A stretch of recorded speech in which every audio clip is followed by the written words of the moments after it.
बिस्मिल्लाहिर्रहमानिर्रहीम, अस्सलाम वालेकुम। आज की वीडियो में आपसे बात करेंगे बेनज़ीर इनकम सपोर्ट प्रोग्राम की जो अगली किस्त है वो कब तक आ जाएगी। जो फाइनल ही ईमेल आई है वो कल की डेट में आई है, तो वीडियो नहीं बना सका माजरत। सोलर पैनल के वाले से वीडियो ही अपलोड हो गई थी, तो आज की वीडियो में आपको ये बताएंगे कि अगली किस्त कब आएगी। फाइनल डेट गवर्नमेंट ने अनाउंसमेंट कर दी है, वीडियो पूरी देखना। उससे पहले अगर आप बेनज़ीर इनकम सपोर्ट प्रोग्राम की बर वक्त अपडेट जानना चाहते हैं तो हमारे नीचे दिए गए ग्रुप को लाजमी से ज्वाइन कीजिएगा।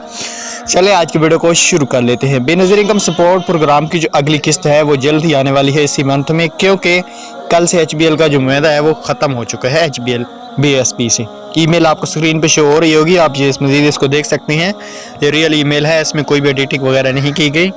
तो बैंक HBL ख़त्म हो चुका है। अब अल-फलाह बैंक दोबारा से किस्त स्टार्ट करेगा और न्यू बैंकों के साथ इनका जो मुआहदा हुआ है वही बैंक अब अगली किस्त देंगे। इसलिए अब HBL की बहुत ज़्यादा शिकायत आने की वजह से HBL को भी कल से सिस्टम में ख़त्म कर दिया गया है। अब जो बेनिफिशरी रह चुकी हैं उनके बारे में मज़ीद कोई भी अपडेट नहीं है। हो सकता है उनकी पेमेंट रिटर्न हो जाए या नहीं, तो उनकी अगली किस्त के साथ पेमेंट ज़रूर ऐड होगी। Thanks for watching.